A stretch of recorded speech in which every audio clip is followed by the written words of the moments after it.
And here we are, guys. Welcome back to the final episode of Young Guns Quest for Greatness with Borussia Dortmund. And yeah, let's go straight into this one because, like I said on the previous episode, I wasn't entirely sure whether I was going to do this as a final episode, but I kind of want to... One, it's a little bit of OCD of me. I wanted to do a recap anyway, and I thought, you know what, why not just finish it off. Nice round number, 10 seasons, done and dusted. I was really curious to see if I had a squad strong enough to repeat the Champions League win of the previous season, but also to see if we can win the league again and also win the Pokal. I wanted to see if I could win it all. So yeah, that's what I decided to do. Delving into the transfer market, I don't think I needed to do an awful lot. I did spend a little bit of money, but that is only because I lost another player to Man City. I didn't lose him down the back of the sofa or anything, and they didn't steal him off me. They put in a monstrous bid for Dominic Cease. So I'll rearrange this. So yep, there he is at the top of the transfers out. Dominic Cease, 140 million in total, and again, like anything, I mean, he's on 450k a week at Man City. It's ridiculous. But I think for the fact that we signed him for 43 million and we sold him for 104 initially, up to 140 million once it's all done and dusted, I think that's a damn good bit of business, really. Then I had Giovanni Reina. This one really saddened me. I didn't want to let him go. I wanted to keep him there for as long as possible. But he was coming into the final year of his contract. And as he was with the club for all his career, near enough, after coming out of the New York Academy, absolutely fantastic player, absolute stalwart of this team for the last 10 seasons. And he just didn't want to sign a new contract. He wanted to move on to pastures new, and I wasn't going to argue with that. Okay, yes, he's 29, he's still in his prime, but in my position, I tried to convince him to take a new contract, but as you would probably know, playing this game, trying to convince people to sign new contracts when they don't really want to is very difficult on this game. So in the end, I had to sell him. I got 55 million for him in total, which I don't think is too bad for somebody in the last year of their contract, so to speak. A couple of other players went out. Youngster Adam Slater and Lars Forster both went. And then just another load of youngsters here as well. I signed a new gen attacking centre mid who is, I'm not going to swear, absolutely amazing. 5 million for this guy. I mean, I couldn't believe it when the scouts picked him up. I was like, 5 million for this? 5 million. Well, I'll say that. 5 million. In footballing terms, that is an absolute bargain. And look at those mentals, technicals and physicals for 20 years old. Absolutely outstanding. I'm expecting big things from this guy because he's still got room for improvement. And also, now I have the editor downloaded on this. If I have a quick look at his potential ability and the current ability, he's already up to 164, but his potential is 188. I mean, that's going into like world class level. He's described as a wonder kid, so I fully expect this guy to develop into, if I carried on for another 5 seasons, I expect him to go all the way and probably be a Ballon d'Or winner at some point. Which reminds me, once this season is done, I'll go through some of the awards and see how some of our players have done and do a recap of that. Then I went raiding into Bayern Munich with Fekadu Bekele, who has an absolutely horrendous hairline for a 19-year-old. But I decided I needed another right back. He was full of potential. He wanted to come to us, and yeah, okay, pricey. He's been out on loan a little bit, played around Augsburg, in between the two squads. Basically, that's how it is in Germany. But 30 million for him. I thought, you know what, it's worth a punt. We'll see what happens with him for this season. And then another one, which would be Kevin Stubner, 21-year-old defensive midfielder. I do like my German defensive midfielders, and he's another good example Another good ball-winning midfielder. Absolutely incredible mentals and physicals already, and his technicals are pretty damn good as well. Again, if I look at his attribute details, he's at his max potential, so he ain't going to get too much better, but there isn't too many better than him already. As I say, I signed him for 50 million from Eintracht Frankfurt, but he's already worth double that. So again, all the sound bit of business. And that basically concludes the transfer business, because when I look at that, I've still got over £1 billion to spend and 5.5 million in the wage budget. What can I do with that? I'm richer than Saudi Arabian clubs is ridiculous. But if I'm just like a quick look over the squad, I'll get that rearranged again. So goalkeepers wise, we've got Ferreira and Lend. Defenders wise, Bekele, Saramento, Mezzaros, Buchwald, Roth, Athlai, Ranud and Philippe. And then in the midfield, obviously Martinez, Ikovic, Stubner, Wadrego, Bargi, Machiri, who actually, bit of a shout out to this new gen as well, 22 years old. Has come through our youth system and has developed into an absolute worldie.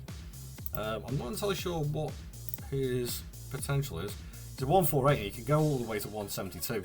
So, again, I'll have a recap of that once the season's been done. There's my £5 million man, Pellegrino. Still can't believe that. Sakura, Bema, George, Yakubu, Musa, and Endrick up front. So, very strong squad.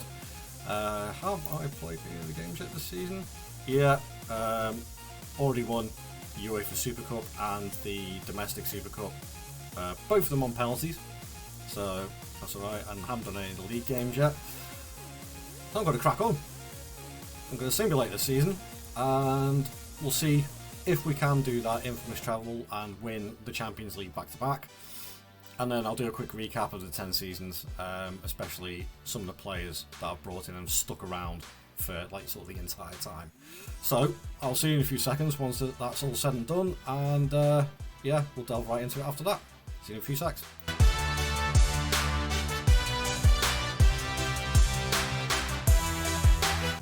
And there we have it. Another league title. By 2 points, okay, it's close again, but still a league title's a league title at the end of the day. And that continues our nice winning streak of 5 titles back to back now, and 6 titles in the 10 years that I've been in charge of Dortmund, which I think is pretty damn decent. But what happened about the treble charge? Let's have a quick look.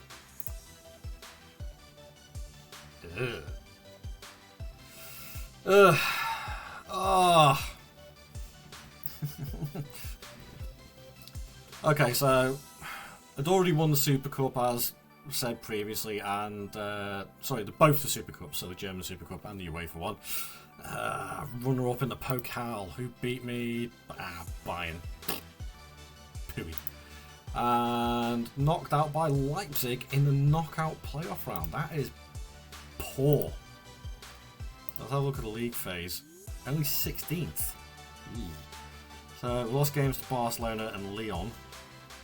Drew to Sporting, Man City, and 5-5 against Benfica. Nice. Entertaining game. And 3 wins against Olympiacos, Newcastle, and Nice. But that's those fixtures there. I mean, should be beating Sporting and should be beating Benfica and definitely should be beating Lyon and the side that we had. But okay, right. So I'm a little bit disappointed with that. I would have liked the Pokal at least, but getting knocked out in a knockout round by a German rival as well, who we finished so far ahead of in the Bundesliga. Yeah, that's annoying. But overall, still come away this season with 3 trophies. Admittedly, okay, yeah, they're only one off, but yeah, still trophies. So, a win to win. let's have a little recap of what I've done over the last 10 years. So if I have a quick look at my profile and go through all this, so obviously started off at the start there. It took a couple of years to get going, but won the Super Cup and the Pokal. Then won the Bundesliga. And then won the Pokal again, and then Super Cup and the Bundesliga. And he's just carried on and on and on. With the culmination of being 2032. Bundesliga champions, Pokal runners-up, Champions League winners, German Super Cup and UEFA Super Cup winners. Can't fault it. Absolutely can't fault it. If we have a look at the squad and go through some of the players. Right, okay, so Rodrigo being one of the first. He was one of my first signings. Bought him in for just over 7 million quid. And you look at those stats, 290 league games, 117 goals, 66 assists and 36 player of the matches with an average of 7.2. That's world class. I don't know whether he's actually, awards wise, a lot of Bundesliga team of the week, landmarks, let's see. Yeah, he's made captain. Never within a shout of winning an actual award though, which is quite surprising. When he's at max ability, so I'm happy with that. I think he's one of the best signings, one of the best midfielders on the game this year, by far. Really Bargy being another one, developed into an absolutely outstanding player, and he's been with the club, what's that, 4, 5, 6, 7, 8, 9 seasons now, and you look at all these games that he's played, the goals he scored, assists, again, can't fault him. If we have a look at milestones again, he's broken the assist record, but again, no real awards to speak of. Shortlisted for the World Football of the Year, but I'll have a look at them in a second. And our 5 million man, I want to see how we got in this season. Let's have a look. 30 league games, 16 goals, 24 in total, not bad for a first season. He is now world class, unpredictable attacking midfielder. My God, look at how he's developed. Now worth over 108 million, I could probably charge more than that. What's his ability up to? He was on 148, he shot up to 176 in one season, and he's not far off his max. That's outstanding. That really is. Oh man, I'd want to play this for a few more seasons just to see how he does. Of course, another stalwart at the side is Tom Roth. Now 28, but obviously when I took over, he was only 18, 19, something like that. Obviously, he'd gone out on loan a couple of times, but from there on, he's been pretty much our first choice left back, and he's been absolutely fantastic with it as well. I think, yeah, the final thing I just wanted to check would be the golden ball. Let's have a look at that. Will golden ball. So, hey, Hendrick actually won one. That's good. I'm happy with that. Bellingham and Mbappe absolutely creamed that one. So we've got a look at the World Golden Ball.